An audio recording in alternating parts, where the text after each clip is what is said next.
Jonas Hale lego al asentamiento fronterizo descender bend con nada más que el polvo aferrado a su abrigo y el conocido, tenía dolor de la viudez instalado en su pecho. Cada año que pasaba parecía encargar el pueblo ante sus ojos, como si el duelo hubiera cambiado la forma misma de los edificios que bordeaban su única calle torcida. Aun así, los asuntos en la tienda de intercambio lo llamaban de vuelta, un deber del que no podía huir. Lo que no esperaba era la conmoción que se alzaba desde el mercado invernal, voces reunidas en un círculo apretado sobre la nieve paisatera. La curiosidad lo impulsó a acercarse. Allí, en el centro, estaba una mujer apache ofrecida como si fuera un animal capturado después de una escaramuza cerca del borde del valle. Sin embargo, no había nada en su porte que insinuara derrota. Sus muñecas en carne viva, el vestido rasgado por el viaje y el polvo en su mejilla no lograban opacar la firmeza de su postura. Una sola trenza caía por su espalda, larga y oscura, un símbolo de identidad que nadie había logrado arrebatarlo. El caballo de Jonas se detuvo al borde del círculo, y ella alzó la mirada. Sus ojos lo midieron, firmes, antiguos, sin temor. Luego, con una voz tan serena que silenció los murmullos de la multitud, dijo: Cómprame, vaquero.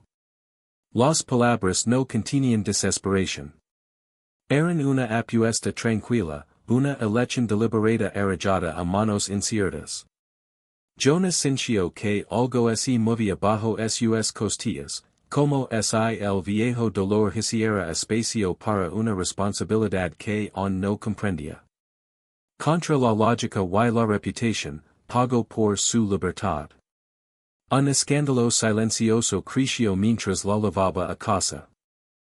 La mujer apache eligió el nombre Nayeli cuando Jonas lo preguntó cómo debía llamarla, aunque no ofreció nada más. Hablaba poco mientras él lo entregaba ropa tibia, una taza de café y un lugar junto al resplandor constante del hogar. Se movía con una dignidad silenciosa que recazaba incluso la sombra de la lastima, y su presencia se instaló en la casa como un aliento que lavaba demasiado tiempo contenido. Sin embargo, su sola existencia despertaba recuerdos que Jonas había intentado enterrar, el suave canto de su esposa al amanecer, el balancio vacío de la mecedora en el porche, y la quietud hueca que había gobernado su hogar desde su muerte. Nayeli observaba el rancho con la vigilancia de quien ha sobrevivido demasiado. Rozaba con los dedos los mangos gastados de las herramientas, memorizaba las rutinas cuidadosas de Jonas y evitaba el dormitorio donde el vestido de novia de su esposa permanecía doblado como un espíritu persistente. Por las noches, Jonas solía verla bajo el alero del porche, su perfil recortado por la luz de la luna mientras escuchaba los murmullos lejanos del valle, sonidos que él no podía oír. En esos instantes comprendía que ella no temía a los colonos, sino a las sombras que quizá la seguían. En el pueblo corrían rumores de que los atacantes de los que había sido arrancado regresarían sedientos de venganza. Jonas quiso ignorar los comentarios hasta que encontró huellas ligeras y deliberadas junto a la cerca norte. Cuando lo preguntó de qué huía, ella lo corrigió en voz baja: no huía. Fui tomada. Su confesión reveló una historia de abandono y traición que reflejaba los bordes vacíos de su propio dolor. Una tormenta invernal descendió de las montañas con una furia que volvió el valle un velo cambiante de tonos gris. La lluvia golpeaba el techo en ráfagas implacables, y el viento sacudía cada tabla suelta de la casa del rancho. Con la tierra anegada bajo el peso del temporal, Jonas y Nayeli quedaron confinados en el interior durante días, su convivencia silenciosa tensándose con preguntas que ninguno se atrevía a formular. Jonas trabajaba a la luz de un farol en la mesa de la cocina, reparando un viejo rifle cuyo metal destilaba cada vez que la llama temblaba. El olor penetrante del aceite se mezclaba con el aroma terroso del café que hervía en la estufa. Frente a él, Nayeli remendaba una camisa desgarrada con una aguja y un hilo tan finos y firmes que lo recordaban los trenzas que caían por su espalda, hilos de identidad, memoria y resistencia. Cuando un trueno retumbó sobre el techo, ella se sobresaltó antes de poder ocultarlo. Su cabeza se agrietó por un instante, mostrando un destello de vulnerabilidad bajo su exterior sereno. Minutos después, una figura solitaria apareció entre la lluvia, tambaleándose hacia el granero. Un vagabundo, empapado y tembloroso, pidió refugio. Jonas dudó, percibiendo peligro en los ojos inquietos del hombre, pero la tormenta no ofrecía otra alternativa humana. Durante la tensa velada, Jonas mantuvo una mano cerca del rifle recién reparado, mientras Nayeli observaba desde las sombras. Ella notó lo que Jonas pasó por alto, el cuchillo rabado, la forma en que el extraño murmuraba hacia la tormenta como si señalara a alguien oculto. Cuando el hombre intentó acercarse a la casa en plena noche, Nayeli lo enfrentó primero, su voz baja, firme, cortando la lluvia.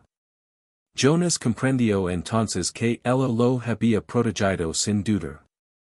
Cuando la tormenta por fin aflojó su dominio sobre el valle, el verdadero propósito del vagabundo salió a la luz como una serpiente entre los matorrales.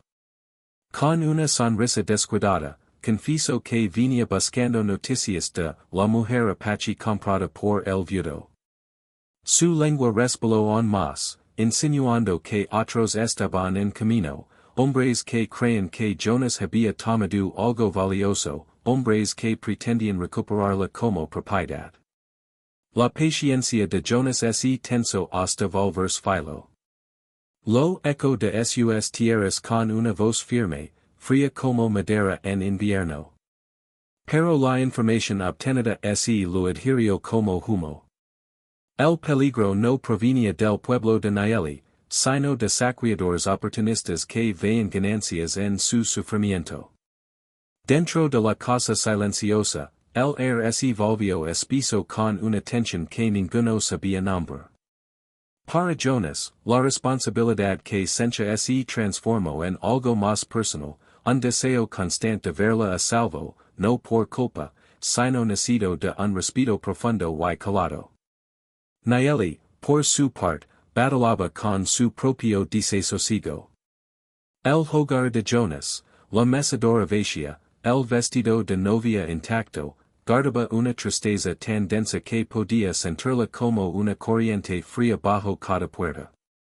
Una tarde tomó el chal de la difunta esposa, lo dobló con reverencia y lo guardó en un cofre de cedro. El gesto honraba lo que fue, pero abría espacio para lo que podría ser. Sus conversaciones siguieron siendo breves, cargadas de significado en cada mirada. Él con su duelo silencioso, ella con su vigilancia constante. Afuera, el peligro crecía. Jonas revisaba el rifle. Nayeli afilaba la pequeña joya que había escondido desde su captura. Ambos se preparaban sin mencionarlo. El crepúsculo cayó como una advertencia.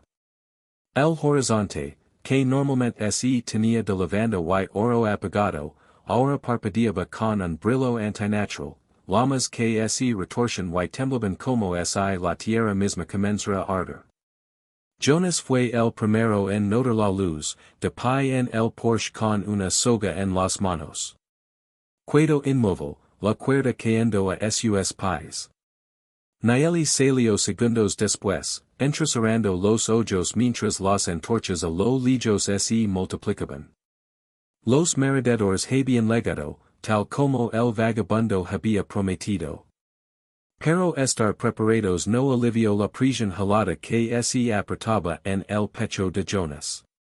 Aseguró las puertas y cerró las ventanas, revisando cada sorrojo dos visas. Pero cada vez que se giraba, Nayeli estaba a su lado, silenciosa y firme. Rechazó la manta que el intento ofrecer, rechazó la idea de esconderse en el sótano. En cambio, se recogió el cabello con una tira de cuero, un gesto practicado que hablaba de preparos para algo peor que el miedo. Vienen por ti, dijo Jonas con la voz áspera. Pero tendrán que pesar sobre mi primero. Nayeli negó con la cabeza. Vienen por cualquiera que pueden tomar. Por ti también. Su tono no tenía dramatismo, solo verdad. El primer disparo desgarró el air de la tarde, seguido por el estruendo de cascos. Jonas empujó un aparador contra la puerta principal.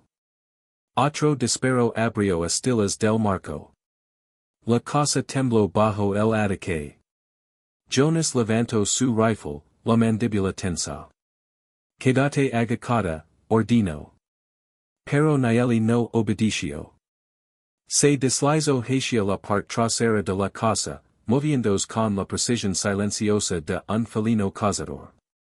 Jonas gritó su nombre, pero ella ya se había fundido en la penumbra del pasillo. Los merodeadores se acercaron, sus sombras retorciendo sobre los ventanales. Jonas devolvió el fuego a través de una rendija, acertando a un genit y obligando a los demás a dispersarse. El caos estalló de golpe. Balas destrozando la madera, hombres gritando sobre el relinco desesperado de los caballos, el olor a pólvora saturando el aire. Jonas luchó con determinación rabiosa, recargando con manos temblorosas.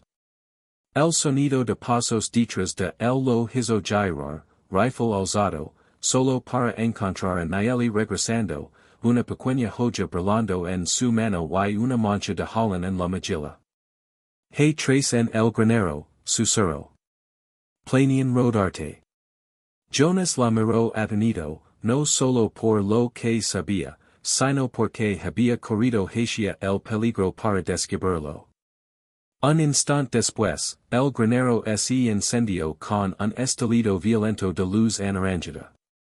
Las llamas escalaron los postes como dedos ansiosos. Los caballos gritaron, adorados y golpeando las paredes. Jonas avanzó por instinto, pero Nayeli lo sujetó del brazo. Espera, murmuró. Quieren que salgas desprotegido. El vaciló, dividido entre la razón y el instinto. Nayeli volvió a adelantarse, guiándolo por la puerta lateral y alrededor de la casa.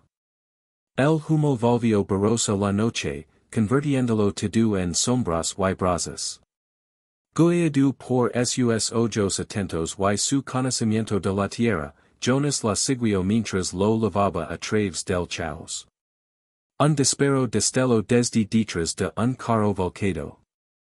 Jonas se agachó, respondió el fuego y derribó a uno de los atacantes.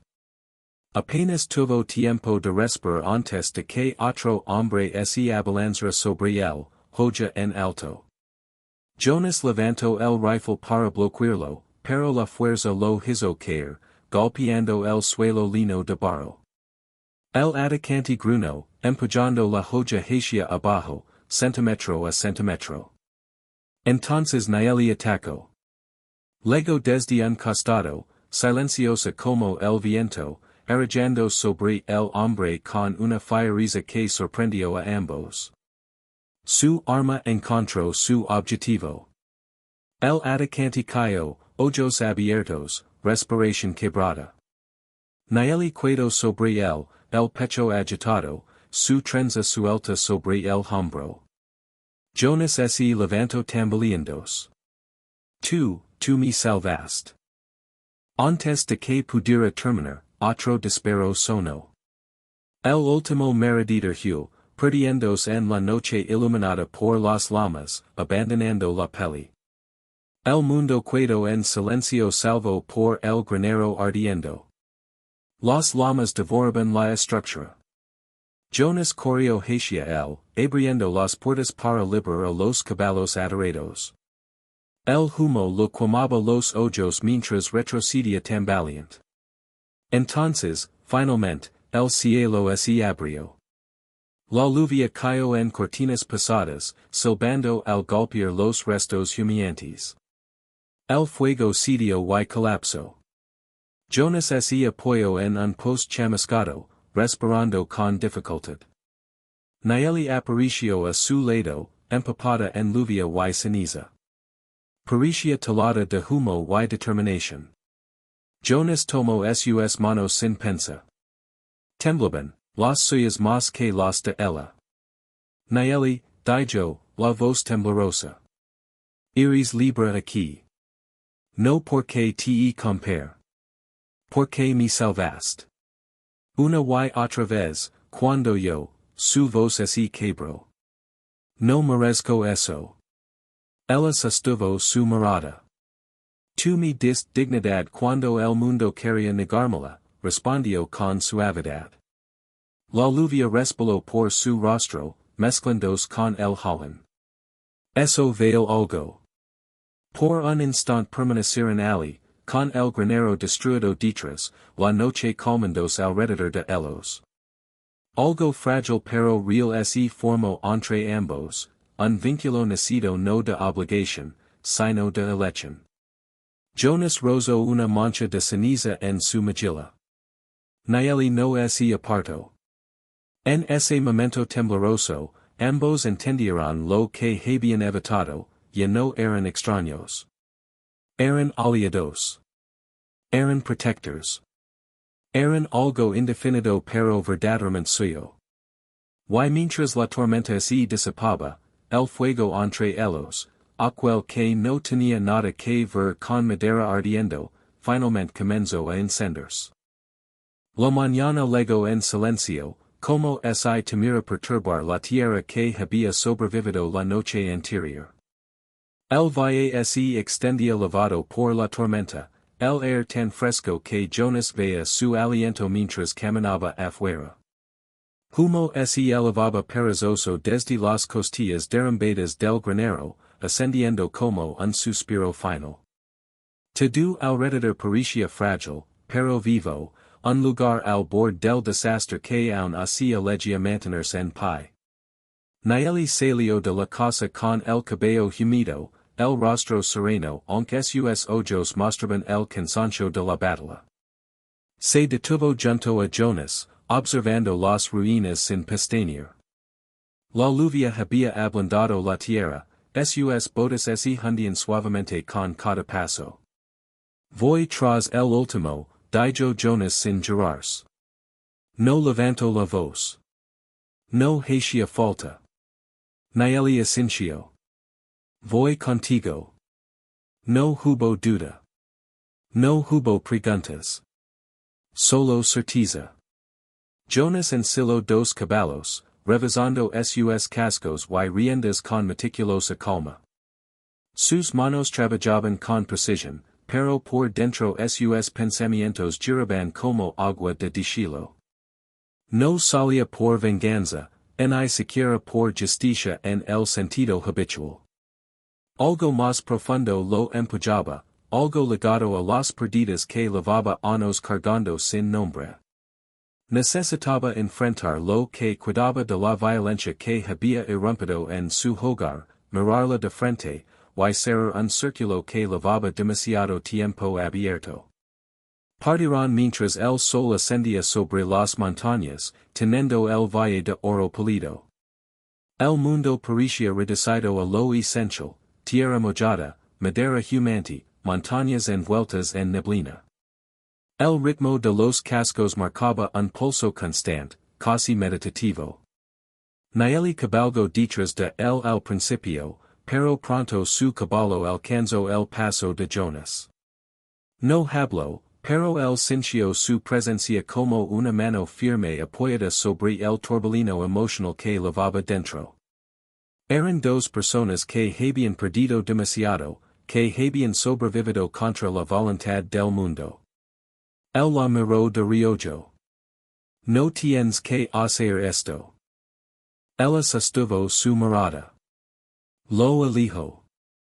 El rastro a través de las estribaciones era fácil de seguir, el merediter había dejado manchas de sangre en rocas y arbustos, sus huellas irregulares, desesperadas. Piran horas en un silencio solemne. Un halcón giraba en el cielo. Las nubes de tormenta se desgarraban, dejando un azul limpio y vasto. Lo encontraron en un canon solitario, una grita olvidada en la tierra. Estaba recostado contra una roca, herido desde el enfrentamiento de la noche. Su arrogancia había desaparecido, reemplazada por un miedo opaco y húmedo. El arma en su mano temblaba, pero no la levantó. Jonas desmontó primero. Nayeli permaneció a caballo hasta que el temblor del hombre se calmó, luego se acercó y se situó junto a Jonas. Vinieron todo este camino, murmuró el raider. Para matarme. Jonas negó con la cabeza. No. Si eso hubiera sido, habría ocurrido anoche. El hombre tragó saliva, su mirada saltando entre ellos. Entonces, ¿qué? Entender por qué, dijo Jonas. Su voz no levaba aire, solo un peso cansado. ¿Por qué persigues personas como ganado? ¿Por qué crees que puedes tomar vidas que no te pertenecen? ¿Por qué sigues a hombres que se enriquecen con la crueldad? El raider apretó la mandíbula, queriendo responder con veneno, pero no encontró fuerza. Miró hacia abajo. Me dijeron que ella era, propiedad, murmuró, sin atreverse a mirar a Nayeli. Algo tomado. Algo que valía dinero. Nayeli dio un paso al frente, su sombra cubriéndolo. Cuando habló, su voz fue baja pero afilada como una joya. No pertenezco a nadie. En entonces, en ahora, en nunca más. El hombre cerró los ojos, como si la verdad lo quemara. Jonas se agachó, apoyando los codos en las rodillas. Hay un precio por lo que has hecho. Uno que no puedes devolver a quienes lastimaste. Pero termina aquí. No porque merezcas clemencia. Sino porque nosotros merecimos paz. El raider asintió una vez, pequeño y roto. Jonas tomó su arma y la lanzó lejos. Lo dejaron con agua, una manta, y la certeza de que sus decisiones lo habían llevado a un destino solitario. Viviría, pero sin propósito, un castigo más honesto que cualquier bala. El regreso al valle se sintió distinto. El sol subió más alto, calentándoles la espalda. La tierra parecía respirar con tranquilidad renovada. Jonas sintió que algo dentro de él se aflojaba, un duelo que había sostenido rigidamente desde la muerte de su esposa. Ella seguía presente en la casa, en la mecedora vacía, en el vestido guardado. Pero ya no lo sujetaba por la garganta. Miró a Nayeli, firme a su lado, su trenza atrapando la luz como un signo de renacimiento. Notó la seguridad con la que montaba, la confianza nueva en su postura. Cuando regresaron al rancho, Jonas comenzó a reconstruir el granero sin una palabra. Los cimientos estaban ennegrecidos, pero resistían. Movía vigas, limpiaba restos, trabajaba sin pausa. Nayeli se acercó después de un rato. Sostenía su pequeña joya, con la que lo había defendido, la que había ocultado tanto tiempo, y la colocó junto a sus herramientas. Una ofrenda silenciosa. Una promesa de presencia, no de obligación. Jonas se detuvo. Algo cálido y frágil se movió dentro de él. Miró a Nayeli y vio no a la desconocida encadenada, sino a una mujer que elegía estar allí. Al caer la tarde, Jonas se sento en el Porsche.